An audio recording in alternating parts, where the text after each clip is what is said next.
All right. Good evening. Good evening. Good evening.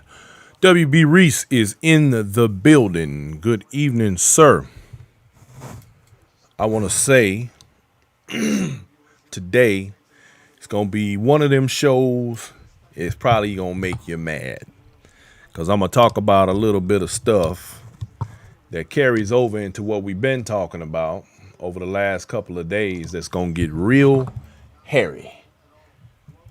And like I said, it's probably going to piss you off, but it's okay because it's going to be all right. Good evening, collateral damage. Yes, you. I'm talking to all of you. You are all collateral damage because according to your administration, your president, nothing matters except the bottom line. And that's all they care about is the bottom line. And whoever dies, well, you just die and they'll be okay. As long as they keep getting that money.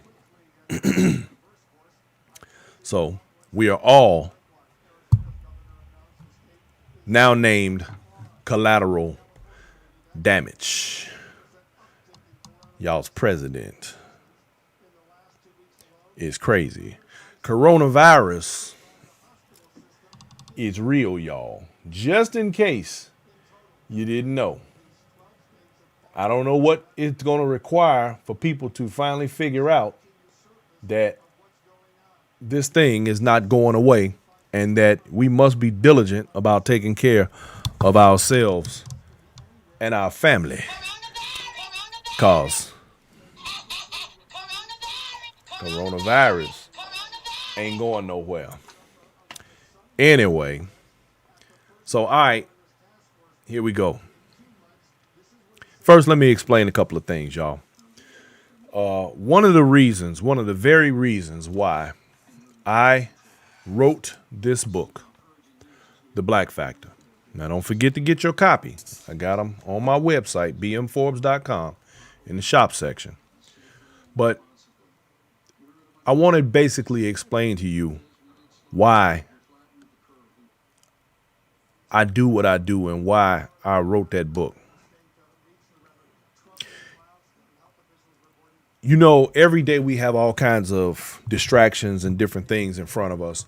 I'm gonna be honest with y'all. I've never really been a big sports fan anyway, but I'm actually kind of happy right now that we don't have the basketball and the baseball and the football distracting us because we're getting a lot done, believe it or not. And I'm very excited about that. I think it's a good thing. I think it's a beautiful thing. I think it's something that we need to pay a little closer attention to, just due to the fact that it's amazing how much work we can get done when we're not distracted. Well, all of these distractions, they tend to keep us all off balance. And I wrote this book the way I did for a reason. It is what I like to refer to as simplistic. I wrote it so that anybody could read it, from the boardroom to the restroom. Why? Val, I see you. Thank you for checking in. Tina, hey, good to see you too. Thank you for stopping by. I wrote it this way because it was necessary for me because see, you got to understand, my demographic for this book was young black males. And one of the prominent issues that plagues us as a people is that not enough of us educate, or should I say self-educate. And I wrote it in a way that even a young black man could pick it up and digest the information in there without having to jump through a whole bunch of hoops to do it. So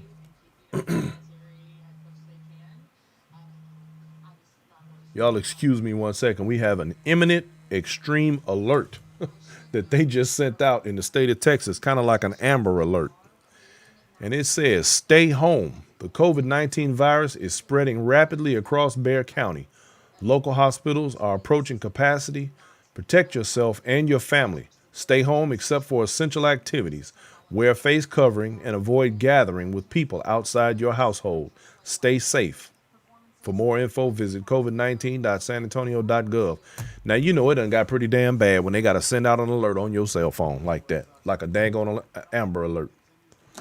That's pretty, this is getting a little weird, getting a little sketchy, as my kids say. It's getting sketchy. Sandy, thank you for checking in. I see you, Kim Shelton. And look, y'all, when I wrote this thing, I wrote it so that anybody could pick it up, read it, digest it, and make the information as applicable to every individual as possible. It has to be palatable to even those who don't necessarily want to read. Now, admittedly, there are some typos and things of that nature in there, but bear with me. We do have a second edition that will be dropping soon with some addendums and things of that nature. But anyway, I want everybody to get it. That's the point. I want you to get the information. And this is one of the reasons why I continually support black businesses. And for example, y'all know one of my sponsors, one of my people who get in with me, Royalty LLC. Don't forget to support. Now, these are all black businesses, y'all. Royalty LLC. Support Royalty LLC, where kings and queens get the royal treatment. That's right. Good product, too. I enjoy it very, very much. Fantastic, Sandy. I'm glad you support the sponsor. This is what makes the world go round in this. I don't want to call this a business because I do this as a hobby. I don't get paid. I do it because I want my people to get this information that I got. And if I'm going to give it to you in a way that it is digestible and palatable and easy to accept. It's amazing how you can accept things when they're given to you the right way. And how you say, you can receive it. Also, we have a new sponsor on board, a new product. It's Froth Naturals. Now, this is one of these is a shea butter product, which I have yet to try because we just received this product in today, and I'm going to check it out. And the other one is an exfoliation product. So we're going to check that out here today, as a matter of fact. We're going to check out these new products. And this being a new product and a new company that's come on board with us. And it is Froth Naturals, where science meets beauty. And I think they're all natural, too. I believe the exfoliation product is coffee-based. So it's supposed to be pretty good. I can't wait to try it out. Hey, Bernella, thank you for checking in. I see you. All right. Also, let me give a shout-out to my barber, Tootie J, which I need to go see her. Tootie, if you're on here, baby, you need to make me an appointment. I gotta get shaved up. And these beautiful locks that I got, not locks, my twists. Those are my girl Tina at Lifestyle Hair Studio right here in San Antonio. And she's a bad girl. And she got a whole lot to say herself. She ain't nothing to play with. Don't play. My girl Tina's on point. Matter of fact, I think one of these days I'm going to have Tina on the show. One of these entrepreneurial episodes, we're going to bring Tina on and interview her right here in the studio. So let's get down to the meat and potatoes, or should I say a watermelon of this particular show. I know y'all like watermelon. What you talking about? Well, today I got a message from someone who wanted me to address a particular issue that I've been aware of for some time. And I take for granted that I know some of this stuff, and I don't think too much about bringing it out into public view, so to speak. So it takes time for me to have, for somebody, it's always helpful when people make suggestions about show content, because there are days when I struggle, because with current events, some of that stuff gets old. But what we're going to talk about today is something that's real old, real old. But I'm going to show you how it applies to how we get down every day right now, right? Okay. So, watermelon, right? Now, y'all don't know if you noticed, the title of this show is Watermelon Ice Cream and Fried Chicken. And here's why. Watermelon has always, as far as we know in our lifetime, been associated with negative images and negative stereotypes about black folks, about us. What brought this whole thing up was someone hit me up today, my man John up in Chicago, and he asked me to review the Watermelon song. Now, some of you are probably saying the Watermelon song, never heard it. Well, I beg to differ. You've heard it. And I'm going to show you that you've heard it. This song is one that unfortunately tends to stick into your head and is one that you are very familiar with. I hope the volume is up high enough because I know we have enough. I know there's it's kind of low. It's very, very old. Now listen closely and pay attention. And I want you to particularly pay attention to the lyrics.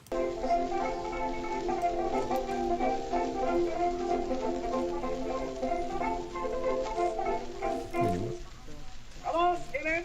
Trying to cut a watermelon.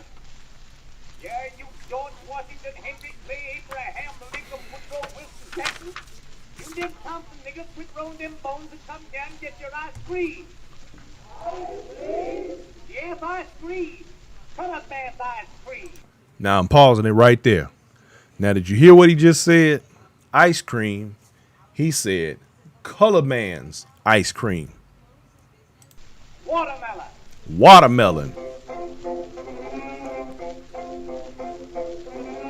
I went down to Cookville the other afternoon. There was all a yellow. Now notice the imagery. Listen to the words.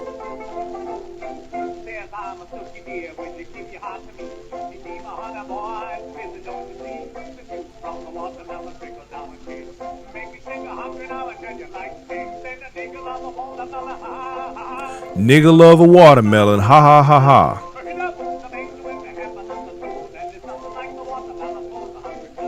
Now let me pause it. What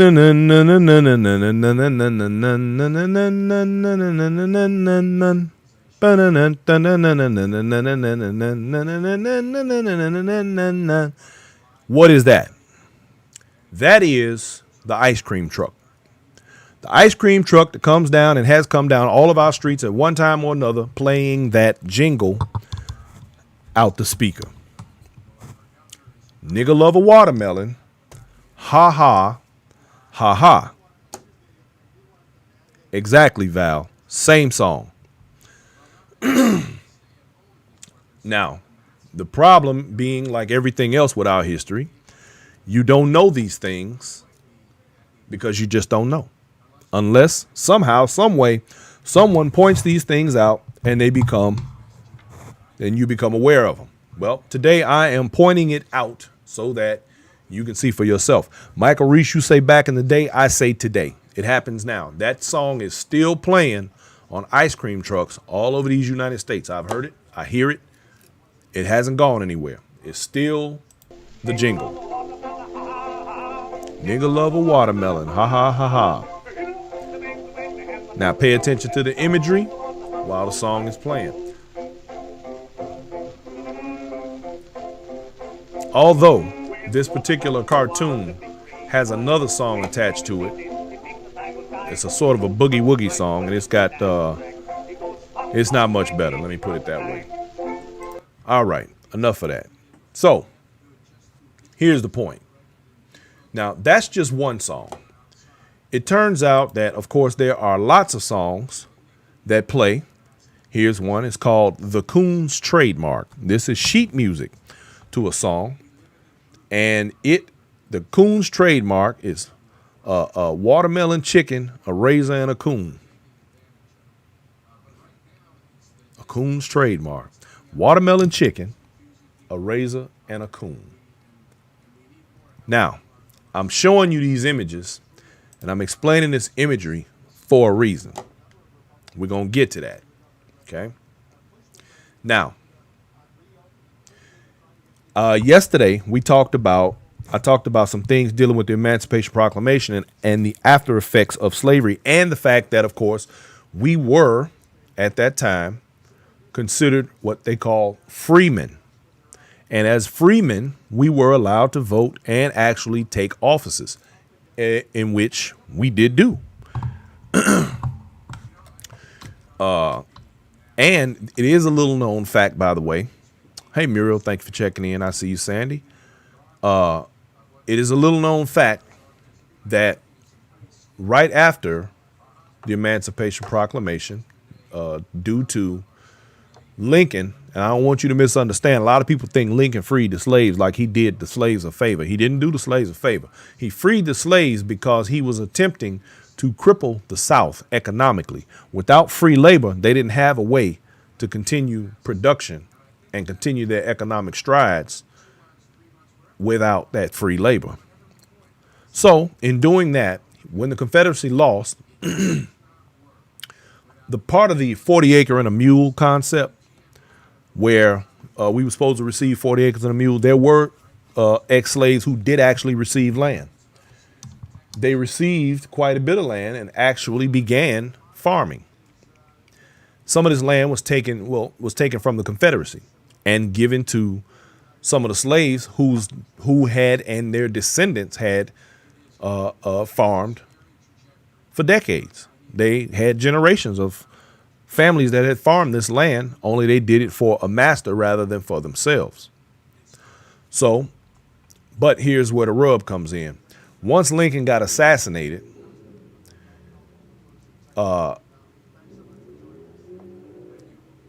they basically came back and took all the land back. It was exactly, Val, thank you. It was very short-lived. They confiscated and returned the land to the previous owners. And that was all done by none other than Andrew Jack Johnson, the president who came into power right behind Lincoln. Now, it turns out that he was a known racist. He was a segregationist. He was he didn't believe that black people deserved anything. And he thought that, y'all should be glad that we set you free. So do what you do. Move around. He was a Southerner, racist. But another little known fact that you probably don't even think about, but he was also the very first president ever to be impeached in these United States. So imagine that. But here's the thing. Here's the connection to the watermelon, right? Some of this land was used to grow watermelon.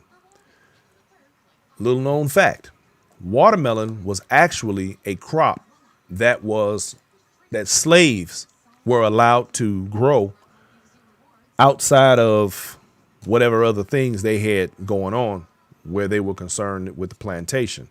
This was sort of a way for the slave owners to feed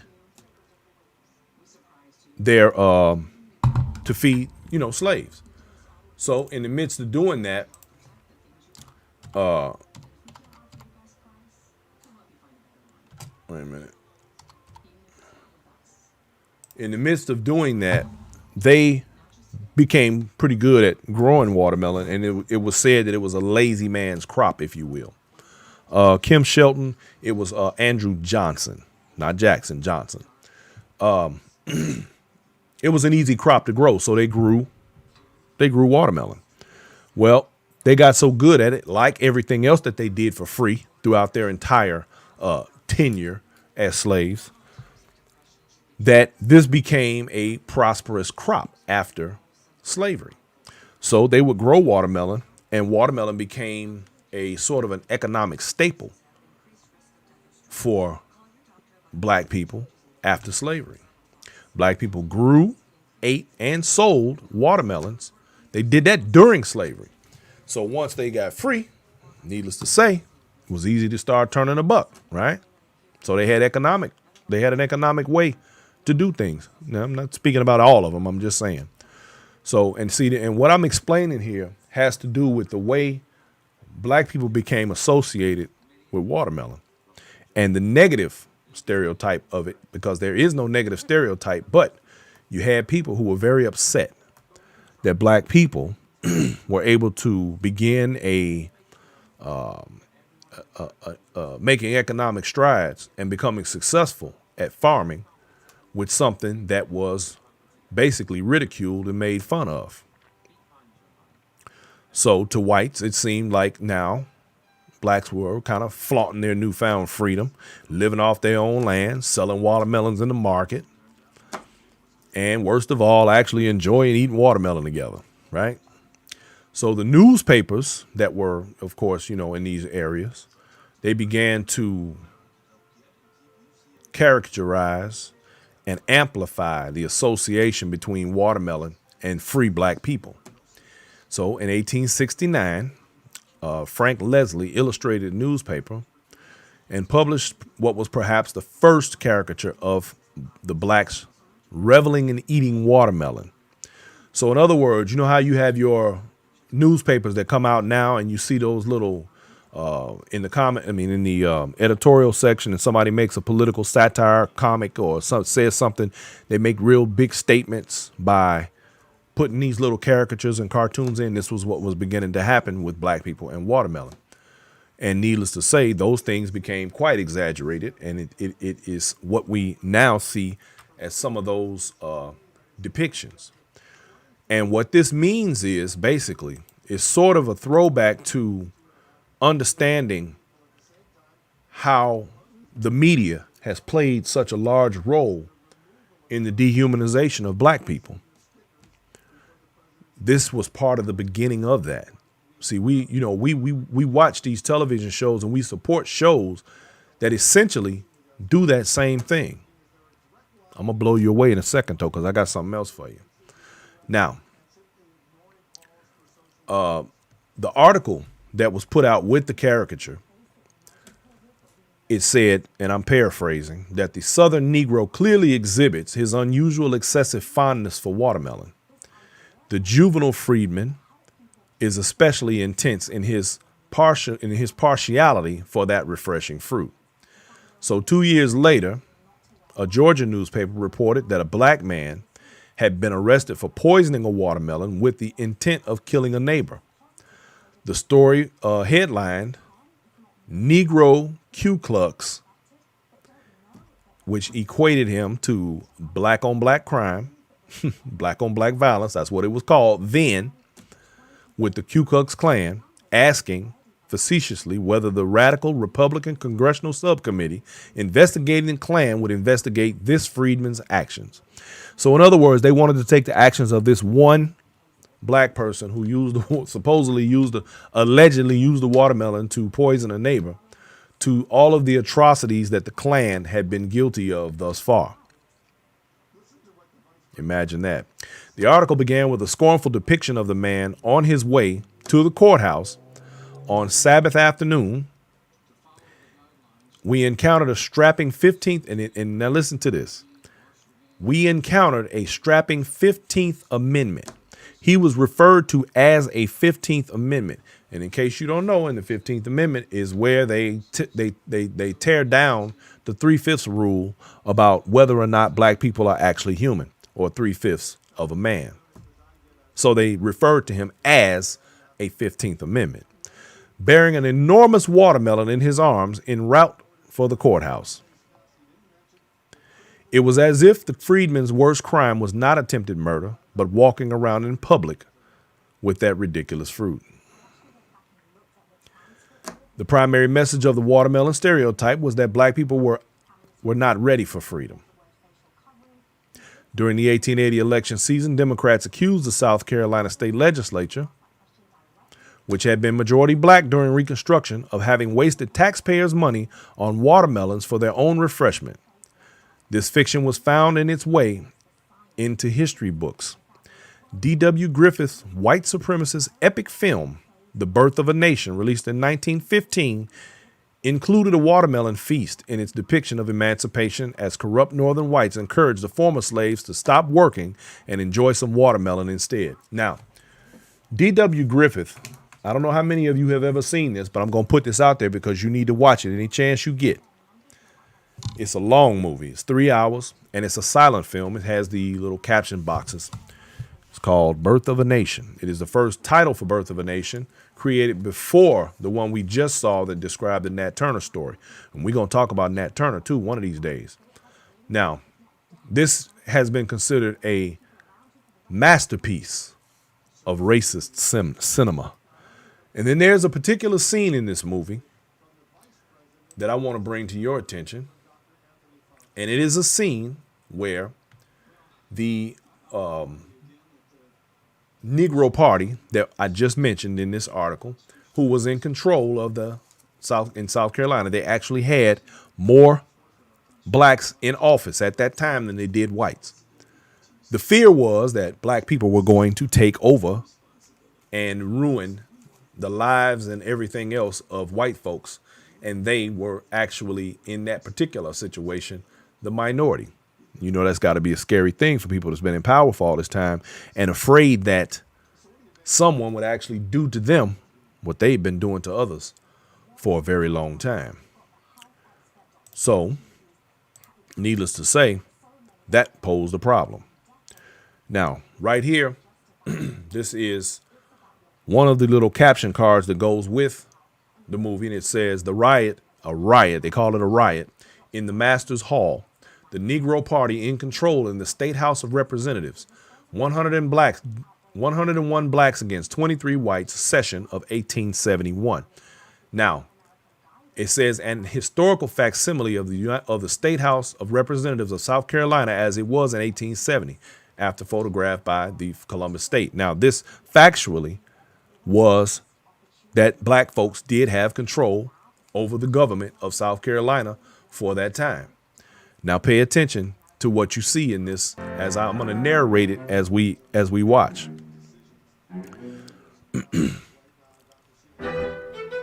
Now, here you have a mostly black group. Now, what they've done in this movie, first of all, let's remember one thing. All of the actors in this movie, every one of them, are white, and they are dressed in blackface.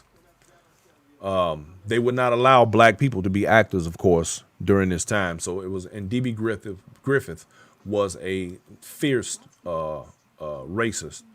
And the president at that time, I believe it was Woodrow Wilson, if I'm not mistaken, I can't remember. He said that it was as if this movie was written with lightning. It was so popular because in this movie, the KKK were the saviors. They were the ones who came in to save the day and save the white women from all of the black heathens that wanted the white women and wanted to make them their queens. And it make you tired just thinking about it. Anyway, historic incidents from the first legislative session under Reconstruction. So they're trying to say, they're making this depiction as though this is what was actually going on in that place at this time.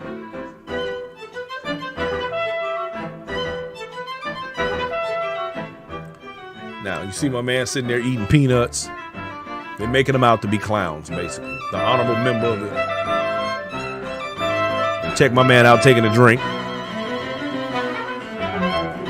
This is the way they wanted to be depicted. They wanted to depict black people. Now, check out my man. Now, check out my man with his chicken wing right there.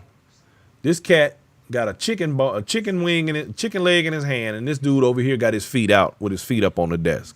This is what they wanted to depict. This is the first real cinematic opportunity anyone took on a scale as large as this to undermine and dehumanize black people in the eyes of the world. This is when the media began destroying the image of black people.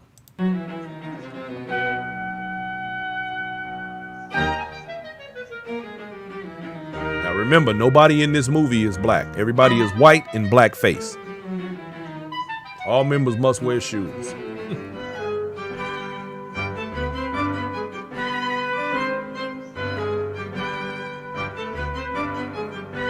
While he eats his chicken leg.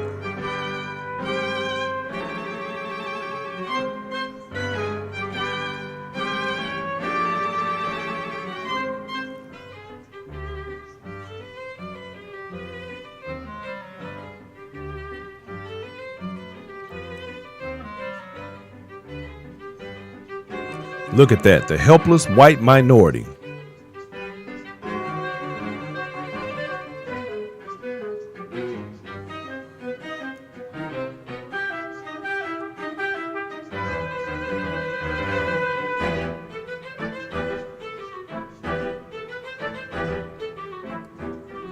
Now you see how they got them all looking at them real evil, like they're gonna do something to the white people.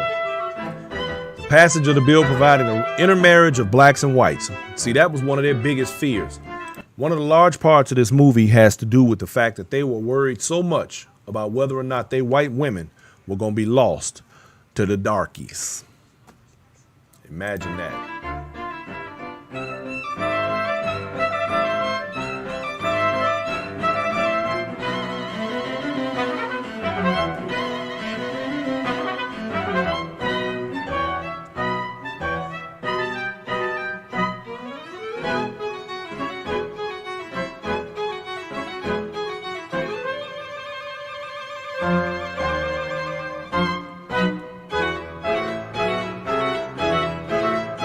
All right, so basically this was intended to look like some sort of a black circus, and that black folks wasn't ready for freedom and they were too wild and uncouth. Later in this movie, the Ku Klux Klan, of course, rides in to save the day, and they make all of their changes, and they change the laws, and they get rid of all the darkies, and they make it so that it appears the way they want it to appear. And this was around the time when the Ku Klux Klan was at its height in membership. There were hundreds of thousands of members nationally. I ain't going to get into all that today. But my point here, this is how, and I'm trying to show you how we got to where we are, how all of these things play a role. So when you hear people say things like, that happened a long time ago, that has nothing to do with me. Well, in fact, whether you were there or not, the fact is we still suffer from the damage done, and they still benefit from the behaviors of that time, whether they choose to admit it or not. So by the early 20th century, the watermelon stereotype was, of course, everywhere. It was on pot holders, paperweights, sheet music, which I showed you that, salt and pepper shakers, and there was even a popular postcard out that had an elderly black man carrying a watermelon in each arm, only to happen upon a stray chicken. Ah, here comes the chicken. And the man laments, "This am the worst predicament of my life." As a black man, the postcard implied he had a few responsibilities and little interest in anything beyond his own stomach. And it basically was stating that he had 2 watermelons, one under each arm, and he didn't have a free arm to grab the chicken. Because that's all black folks were supposed to care about. Yet another caricature. And these were postcards. These were much like, in my best opinion, the postcards that were distributed after a hanging. A lot of people may not know this, but there were postcards published after hangings and lynchings throughout the United States, with a person hanging from it with the city and the state and so on. And they wrote on the back, like you would any other postcard. But the only thing was that the depiction on there was that of what we refer to, or what Billie Holiday called, strange fruit. Again, more media, if you would like to call it that. But these images are all a part of media in some form or fashion. Other images that depict and dehumanize black people. And it never stopped. It still hasn't stopped.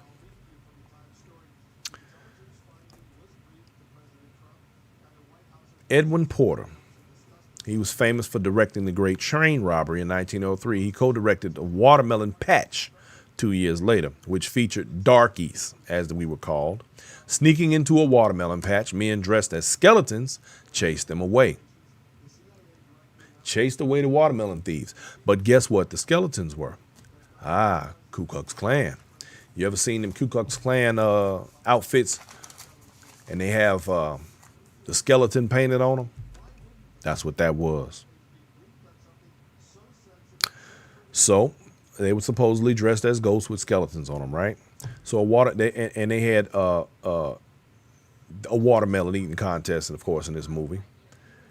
And a band of white vigilantes ultimately smoking the watermelon thieves out of a cabin. The long history of white violence to maintain the racial order was played for laughs. This was all jokes. It was funny. Yes, Miss Duncan, absolutely. There were invitations to lynchings in the newspaper. Right. Well, it may seem silly to attribute so much meaning to a fruit, and the truth is that there's nothing inherently racist about watermelons, but cultural symbols have the power to shape how we see our world and the people in it, such as when a police officer, Darren Wilson, saw Michael Brown as a superhuman demon, right?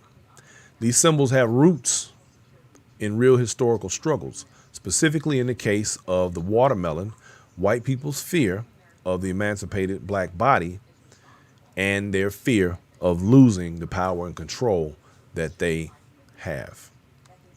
Whites used the stereotype to denigrate black people, to take something that they were using to further their own freedom.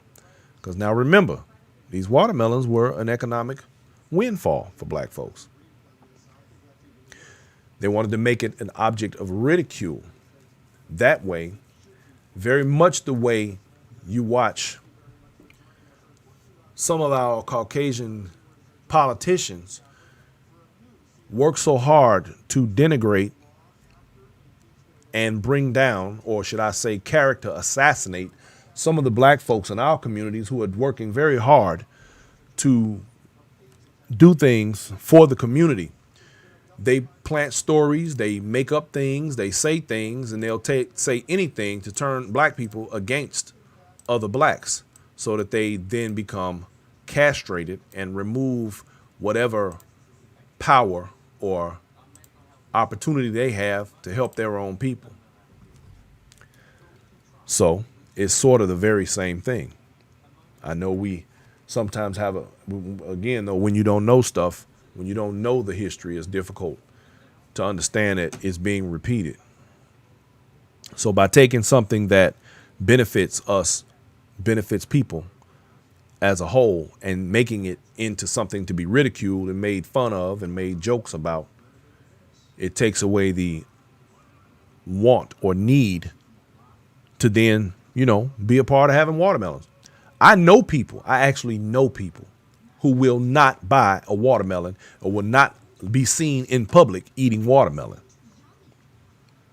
or chicken because of the stereotype and because of their fear that they're going to be seen as what these depictions have shown about us socially, with the psychological attachments that have carried for now 100 years, more than 100 years, because most of these things took place in, of course, the late 1800s and early 1900s. And here we are. We are only 100 years away from all of this. And it goes back to what I talked about on yesterday when I said and explained how closely we are to being right back there. By example, having a sense of security that we should not have. We're not there yet. I know some people think we are, but I promise you we're not. We're so close to being back in places that we really don't want to be in that it ain't even funny. Now, I admit our attitudes and ideologies have changed enough to where I believe that there would be hell to pay. I believe that we would put up a hell of a fight. There will be some who will not be beat down, enslaved, or treated less than, and we'll die for that. Because as Dr. King said, if there's nothing that you're willing to die for, you're not fit to live. But the fact is, we do not have the luxury of resting on our laurels. Ultimately, it doesn't matter if someone means to offend when they tap into the racist watermelon stereotype, because the stereotype has a life all its own. We see it all the time. Fortunately, I think that we have gotten somewhat past that, but the stigma is still attached. The link between African Americans, I hate that term, blacks, the link between black people and watermelons may have been promoted in part by African American minstrels who sang popular songs such as the Watermelon Song, which y'all just heard, and oh that watermelon. And they did this in minstrel shows. You got to remember that whole blackface era where cats was running around painting their faces and wearing these things and putting on shows to entertain like they were black and using broken English and so on and so forth. Tina Marie says, then I feel silly feeling that way because everybody has chicken and watermelon in their cart. Absolutely. And the funny thing is about that, at that time, black folks only made, I believe it was 11% of the population and only responsible. No, they were 12% of the population and only responsible for 11% of watermelon sales, I think it was. And everybody else, of course, buys them. I mean, look, the only time a watermelon seems to become a joke, a running joke, or fried chicken is when it's in the hands of black people. The thing about that is, to my understanding, that part of the reason was because they attempted to make black folks look dirty and lazy and shiftless. And you had to eat watermelon with your hands. It was messy. The same as you do with chicken, which is another thing that slaves were allowed to have, chickens. And as they had chickens, when a special occasion would come along, they would cook the chicken and were capable of seasoning chicken in ways that others had not been. That is why black people became the poster child for fried chicken. And like watermelon, because it is messy to eat and you don't use a fork and a knife to do it, kind of make a mess. These are the types of images that they like to see. They want you to look like a messy slob, or something that they can make fun of and ridicule. So, in 1893, the World's Columbian Exposition, held in Chicago, planned to include a Colored People's Day, featuring African American entertainers and free watermelons for all African American visitors, whom the exhibition's organizers hoped to attract. It was a flop, thankfully. And the city's African American community boycotted that exposition, along with many of the performers booked to attend on Colored People's Day.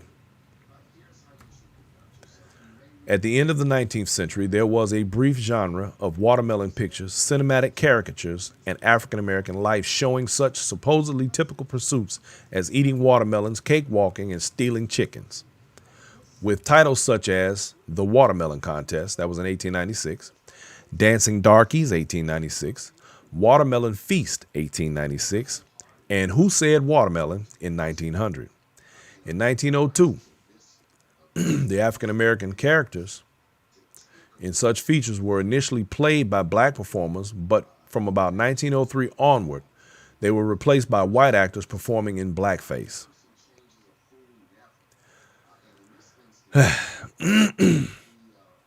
In the early 1900s, the postcards often depicted African Americans as animalistic creatures, happy to do nothing but eat watermelon, and that was a bid to dehumanize, of course. That's what we've been talking about. Other such coon cards, this was a term that they actually used, was called a coon card. As they were popularly known, depicted African Americans stealing, fighting over, and becoming watermelons. I actually saw one where it was a watermelon and it morphed into a black person's head. A poem from the early 1900s, George Washington Watermelon Columbus Brown. I's black as any little coon in town. At eating watermelon, I can put a pig to shame, for watermelon am my middle name. These are the sorts of things that other people, other fringes of society would see And of course, if you didn't have a lot of experience with black people, because let's remember now, every white person didn't have slaves. Everybody was not, every black person wasn't a slave, but every white person didn't have a slave either. And not a lot, some of them never came in contact. And of course, like today, there are many white people and people of other races that have never actually had a real conversation with a person of color. They've never actually broken bread with a person of color. They do not know a person's family, children, or any of that. Their only reference to who we are, unfortunately, comes from media, comes from the videos that they see on Facebook and Twitter and all the other platforms, as well as whatever movies and shows come on television, which the majority of have negative images of black people. So without having any real experience with a black person, all of their conclusions are drawn from that. And I know this to be a fact because I've actually had this conversation on more than one occasion with people who actually weren't even from this country. And they made it very clear that the only experience they had ever had with, about, or around anyone black was the images, the rap music, the videos, those things. So the exact same thing was taking place during the early 1900s, but the only difference was that information didn't travel nearly as fast. So how long do you believe that it was going to take for some stereotype to catch on and never get turned off? Because there's nothing to say, oh, that's wrong. That was like, look what we caught them doing, or look at what we see, or look at what we think about them. They love watermelon. That story's been out over a month. It's spread all the way across the country. So is somebody going to put a story out behind it that says, oh, no, they don't really love watermelon. That's just a farce. Nope. So now guess what? To the rest of the world, we love watermelon. We love watermelon so much, we'll do anything for it, include fight, steal, kill, and all of that. So all of these songs that were popular during that time, they made use of watermelons as a stereotype. In the script for Gone with the Wind in 1939, it contained a scene where Scarlett O'Hara's slave Prissy, y'all all remember Prissy, if you ever watched Gone with the Wind, she was a real high-pitched talking, little bitty, short black woman. Her name was Butterfly McQueen, by the way. They had a scene in the movie that said where she eat watermelon, and she refused to do it. So that scene is not in the movie. In fact, it was never done because she wouldn't do it, thankfully. The use of the stereotype started to die down around the 1950s and had mostly vanished by 1970. Although its continued power as a stereotype could still be recognized in films such as Watermelon Man. I don't know if you've ever seen that movie. That's another very good one. Watermelon Man. It is loaded. It is racially, it is a racial powder keg. A lot of stuff in there. But that movie, if you don't know about it, I'm going to give you a quick brief. This was about a white man who was basically a bigot like the rest of his friends in their suburban homes in white America.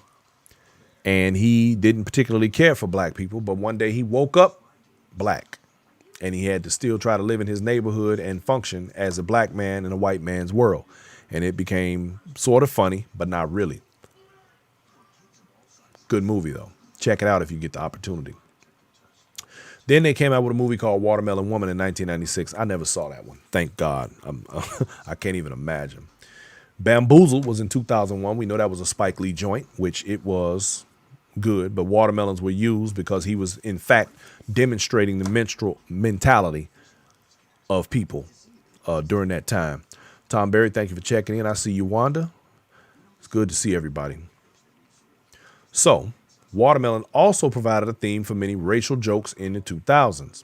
Now, protesters against African Americans frequently, among other things, hold up watermelons.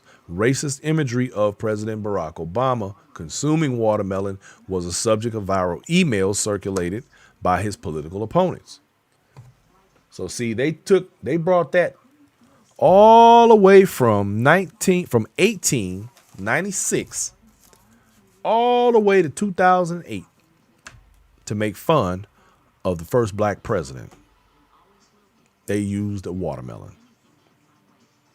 After his election, watermelon-themed imagery of Obama continued to be created and endorsed. In February of 2009, Los Alamitos Mayor Dean Gross tendered his resignation, even though it was temporary. He forwarded the White House an email deemed as racist. The message displayed a picture of the White House lawn planted with watermelons.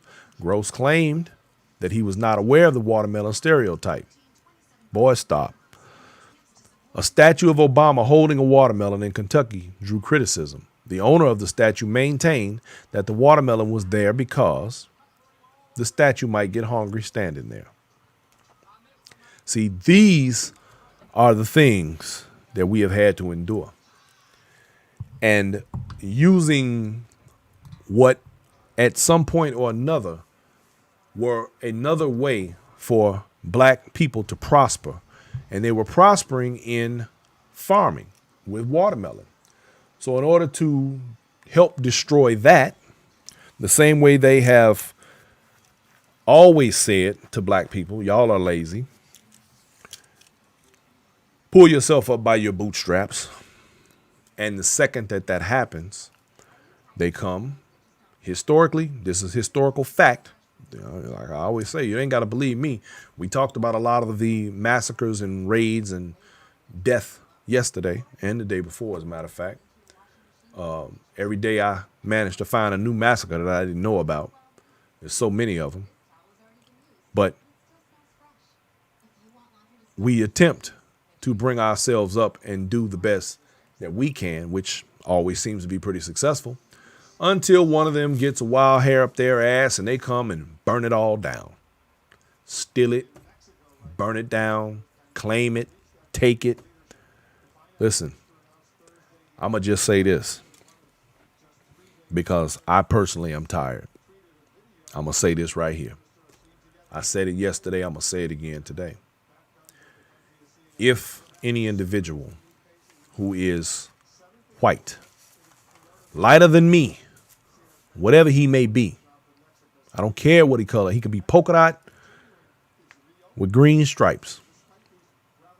If you believe that you're better than me, don't cheat to beat me. Beat me fair and square. When you do that, then you've done something. But your fear of not being able to beat me is the reason you feel that you must use the law by weaponizing the police and calling on black people who are just living their lives on a daily basis, minding their own damn business to get ahead. So you don't have to condemn other people to be successful. All you have to do is do you. You don't have to tear other people down to make yourself great. If you're great, you're going to be that anyway. You don't have to destroy a black man in order to be successful for yourself. It's unfortunate that nobody taught so many of them that. If you weren't afraid, your fear shows every time you go and try and tear a black man or black people down. Your fear, I can smell it all over you. If it wasn't that, why do you hate us so much? What did we do to you? If anybody should have hate in their heart, it should be black people. Funny thing, though, we always manage to turn the other cheek and say a prayer for our enemies, for those who would destroy us and see us torn down. People kill our whole family, kill our whole church congregation, and we say, I forgive you. God wants me to forgive you. Not y'all, though. See, you want blood. You want an eye for an eye and a tooth for a tooth. Times are changing, though. Please believe it. And like I always say, if you believe that you're everything that you claim to be, so superior, stop trying to stop people just because you don't like the way their skin look. Stand up next to them and measure up. You either do or you don't. But I think you know the answer. That's why that's why they have to continue doing everything that they do to stop us, because you already know what it is. It's the reason why it took so long to integrate football and baseball and golf and anything else. That's why y'all work so hard to stop black people, because you're scared. Don't be scared. Be a man. Stand up for yours. The same way we are forced to stand up for ours. All right. That's enough. Ladies and gentlemen, there are 12 acknowledged wonders of the world, and I'm about to get off. Look here, y'all. It been real. I just wanted to drop a few of them gems in there so that you could understand why sometimes we get treated the way we do. Sometimes it's necessary to make the facts plain. Let me drop this caveat in there like I always do. Don't believe nothing you hear me say. Look it up. All of the things that I talked about today are little bitty tidbits that I have dropped in the Black Factor. The thing about it, y'all, is that I don't expound on the things that are in the Black Factor to this degree. So therefore, I use this platform to express the details of some of the things that I have written in the Black Factor. The reason I wrote it the way I did is because I want the seeds that get planted in the Black Factor to cause you to think, to cause you to crack the lid on that rabbit hole and start on down and see where you end up. Because the rabbit hole is real. And all you got to do is take one little piece of what I put in this book, take one of them seeds, and just follow it and watch it grow. Because you're going to find out that there's so much that we don't know. And I'll be honest with y'all, I love doing this right here, because every day that I do, every day, I learn something new my damn self. So, ain't no need me wasting it, keeping it up here. It don't do me no good. I got it. Now it's time to share it. It's time for me to give it away. So that's why I'm here, because I'm going to give away what I got. Why not give it away? I can't take it with me.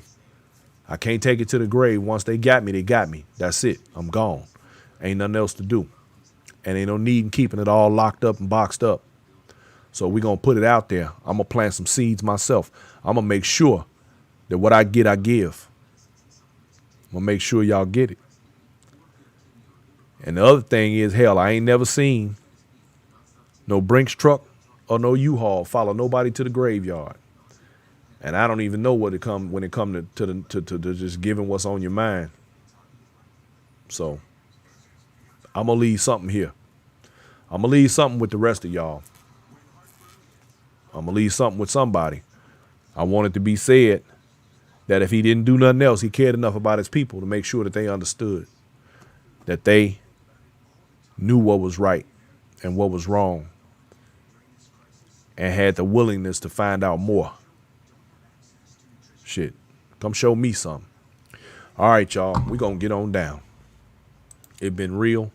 I appreciate each and every one of you. Thank you for stopping in and checking with me and hanging out with me and doing this thing with me every day, because I'm enjoying it and I want you to enjoy it, and I'm going to do everything I can to continue to try to make it better and better and better.